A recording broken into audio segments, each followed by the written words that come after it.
Hi guys, Lisa McCarthy here from youraddict.com. Sorry I'm a couple minutes late jumping on today.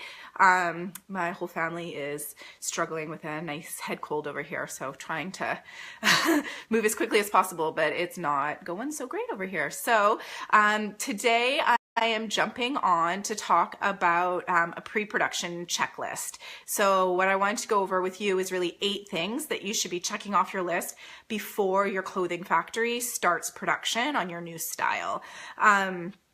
What I have noticed is that as I've gone through 15 years of working in the apparel industry, is every time you place a production order with a factory, there's something new that you learn.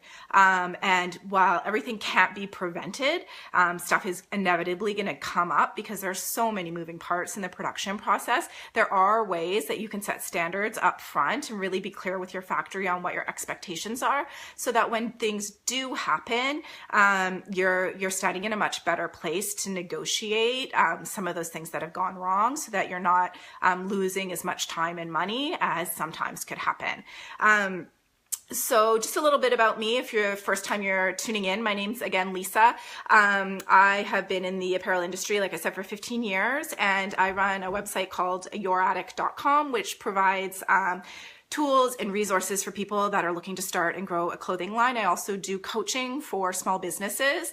So you can reach out to me on my website if you're looking for one-on-one coaching. I can do either one-time strategy sessions if you're having a particular issue with starting up your clothing line that you want to dive deep into, or if you need guidance throughout the process. I also offer packages so that I can kind of partner with you as you go along the development cycle and getting your brand up and running.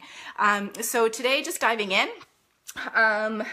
going over that pre-production checklist. I also have a copy of it. I'll have it up in the resource library on the website. So if you want to just download a quick PDF so that you have the 8 things and you can kind of look at them as each of your samples are going into production, that could be really helpful for you.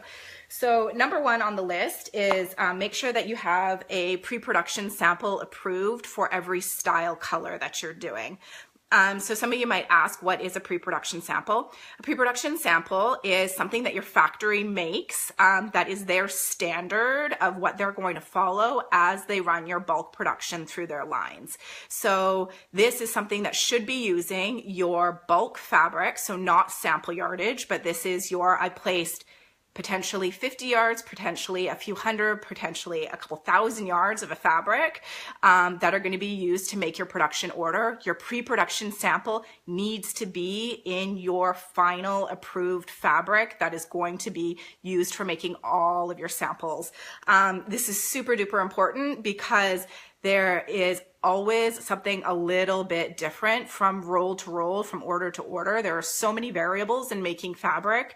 If you are working with a smaller mill, which you quite possibly are if you're a smaller factory, a smaller clothing line, their quality control process isn't going to be as tight. And the smaller amount of yardage that they're running, the harder it is to control the colors, to control the stretch and recovery, the harder it is to control the consistency and hand feel.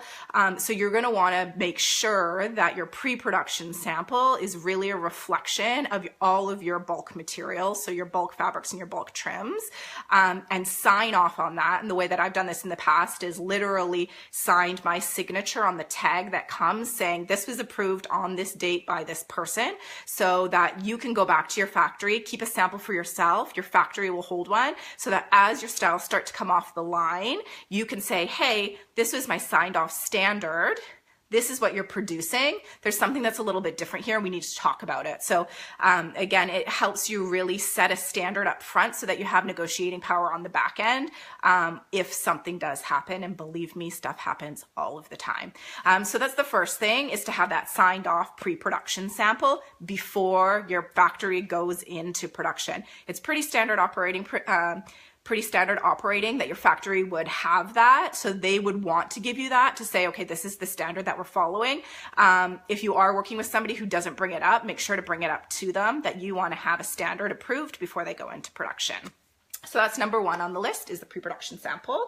Number 2 on the list is to make sure for your own due diligence that you have done a wear and wash test of a sample in your bulk production fabric. So again, because there can be variances in your fabric from your sample yardage to your bulk production yardage, you're going to want to make sure that you are wearing and washing what your final product is going to be delivered to your customer before everything goes into production. So what I've seen happen in the past is that people are like, great, my order is done. I'm going to take one out of the box. I'm going to wear that. I'm going to throw it in the washer and dryer, and then go, oh my gosh, the shrinkage is way higher than what I saw in my development samples.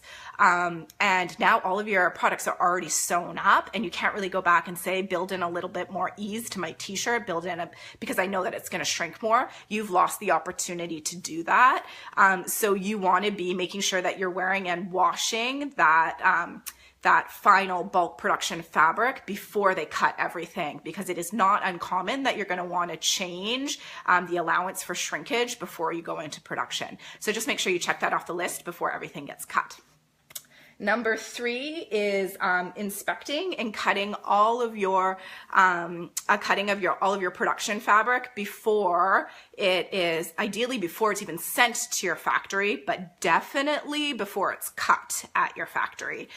So the whole inspiration for this post today came from a friend of mine who is starting her own line and is looking at how her fabric is slightly different in her production quality versus her sample yardage. And we're brainstorming some ways to say, okay, how could we have been aware of this up front? And for me, one of the quick things that you can do is before your fabric mill sends your sample, this is the cold, I'm not thinking super straight today. Before your fabric supplier sends your production fabric to your factory, have them send a yard of that to you for approval. Once they've shipped it all the way there, if you are there checking it out and there's something wrong with it, you're inevitably incurring a ton more cost, either to you or to the mill. Either way, you don't want to be going down that road if you do have to reject that fabric. So if you have a yard of that fabric that you're able to touch and feel and compare to what you approved in your sample yardage and was your standard for what you wrote your fabric purchase order against, you're going to be able to at that point in time say, hey, the hand feel is different, the weight is different, it doesn't have the same stretch and recovery, it's shrinking more. You'll be able to do that just with like apples to apples pieces of fabric before you pay for the shipping of getting your material sent to your factory and before your factory puts the knife to your fabric and actually starts cutting it. So again, this is just limiting the amount of possible liability that either you or your fabric supplier would have is if you catch that problem early. I would love to say just work with somebody that's not a problem, but you never know. There are so many people that are involved in the making of the fabric, from dyeing to finishing to weaving to knitting, that things do change over time. Things can really change even based on where stuff is made or the humidity in the air when it's being done. So just check, and make sure that you're looking at that and try and catch it as early as possible if there is an issue to limit your liability. Number 3 on the list is inspect a that's the one we just said. Number 4 is sign off on a trim card for each of your style colors.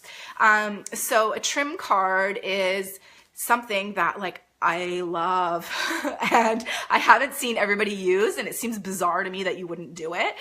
What a trim card is generally, I've seen it on like just a standard piece of like cardboard or cardstock, that's the word I'm looking for, and you would staple onto there, tape onto there every single trim that is going into a certain colorway of a style. So your blue shirt, you would have a trim card for your blue shirt, and it would have the blue buttons that go on it, the blue thread that goes on it, the label that you've decided to put on it. Every single trim component that's going into that, you'd have on one card. And why this is super important is because particularly for styles that have a bunch of different trims on them, you want to make sure that they're all looking the same when you bring them together. So when you're looking at one button compared to your shirt, you could be like, oh yeah, that's a pretty good fit. It's flaring a little bit more red than my fabric, but I think it's going to be fine. Then you have a zipper come in and maybe it flares a little bit blue. In isolation, both of those things might look fine, but when you bring it all together, you start to get a style that looks crazy because the trims are all over the map. So when I have managed production in a way where we've had trim cards, the likelihood that we ever rejected something off of the trim card was like slim to none. It's actually the practice of creating a trim card and looking at everything holistically that is what reduces your risk. So just putting it all in one place and knowing that every time you're looking at a trim, you want to look at everything together is what really reduces the risk. So having a trim card is just a really good way to store it and keep it for your records. In the past, I've had factories create this for me as things come in. It's great from a perspective of you don't have to do the work yourself, but it's also a little bit late. So you might want to be doing that as you're approving, like the lab dips for your buttons or picking them, is creating one for yourself. And then you might also want to have a production one as stuff's coming in so that you can say, this was the standard that I approved. These were the buttons and zippers that I had approved. And then this is what actually came into my factory. Do they look like the same thing? So that's a really good one that is just like a great best practice to have that trim card signed off on and make sure that you and your factory are on the same page, that all of these same components are going into your finished product. And again, do it at the color level because your trims are going to be slightly different depending on what color you're doing. The next one on the list is, sorry guys, just jumping over to my notes, is to have a formal pre-production meeting with your factory. So what a pre-production meeting is really just sitting down with your factory and saying, we're going into production on Lisa's long sleeve t-shirt. And these are the things that I want you to be aware of as it goes through your lines and to really focus on from a quality perspective. So some of the things to bring to that meeting are your approved pre-production sample. You could bring your trim card to that. You could bring approved fabric swatches. You kind of want to have everything that they're going to be working with in that meeting.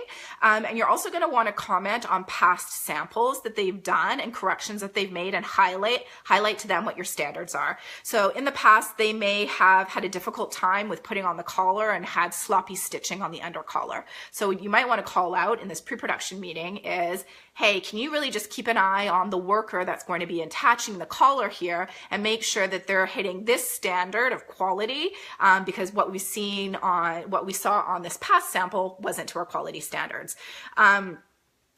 Again, you would love to think, hey, I have my pre-production sample, they're going to follow that.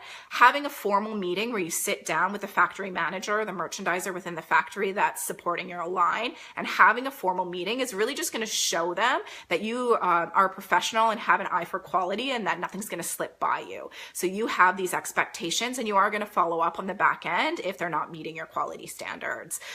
So again, it's not going to fix something necessarily that's broken, but what it is going to do is it's going to set a quality standard that your factories are going to be able to follow going through, and you're probably going to have less issues on the back end.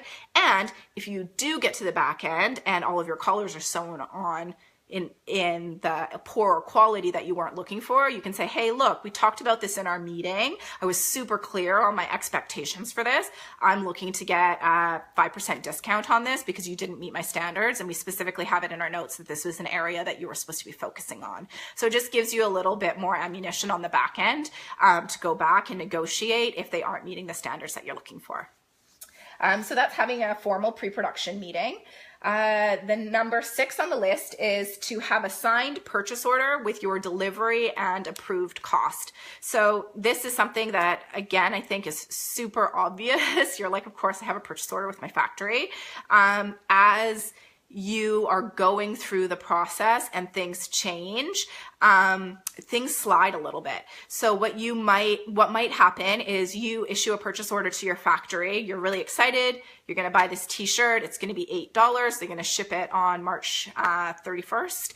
and you get your piece of fabric from your bulk and you realize, oh my gosh, it's not shrinking as much as I thought it would. I had built in all of these tolerances and now my fabric's slightly different. While that's happening, you're having a conversation with your factory around how to manage that, and they've said that they can wash it a little bit more, add a little bit more drying time to bring the shrinkage down so that it aligns your measurements with the tolerance that you were looking for. Great, you've solved the problem that you're now going to be able to use this fabric without having a liability of all this unusable fabric, but this extra finishing that your factory is going to do is a slightly additional cost. So they might be adding in a wash that's going to cost you another 25 or 50 cents a garment. And there's going to be additional time to do that. So your order might be shipping a week or two later now that they have to send it out to a laundry. So just make sure that those things are being captured in a formal way, that it's not just happening in conversation or just an email, but you're having your purchase orders updated to say, okay, you know what, you guys are starting a little bit late because we had to do this. So your new cut date is this, your new finish date is this, and this is your new revised price. So just stay on top of those things as they're going through so that you have formal documentation of the changes that you've made throughout the process. So that's just having that updated purchase order. Number 7 on the list is having an established measurement tolerance for each of your points of measure within your garment. So a couple of weeks ago, we talked about measurements, and I gave you guys some resources. Elvenon's my favorite for standard body measurements within the industry. So check that out. I can put that link in the post that's kind of the roundup of this video. And with that, it tells you basically what are the measurements for the body. And you're going to be wanting to give, okay, and these are the measurements for my garment. So if her bust is 34, I want the t-shirt to have a little bit of an ease. I want it to be a 36-inch bust. And then you're also going to need to add into there, what's your tolerance? So as they're going through and sewing each of these styles, they're not going to be spot on perfectly 36 inches for every single t-shirt. So what you're going to want to give them is, okay, within the bust, I'm okay with a 1/4 inch tolerance.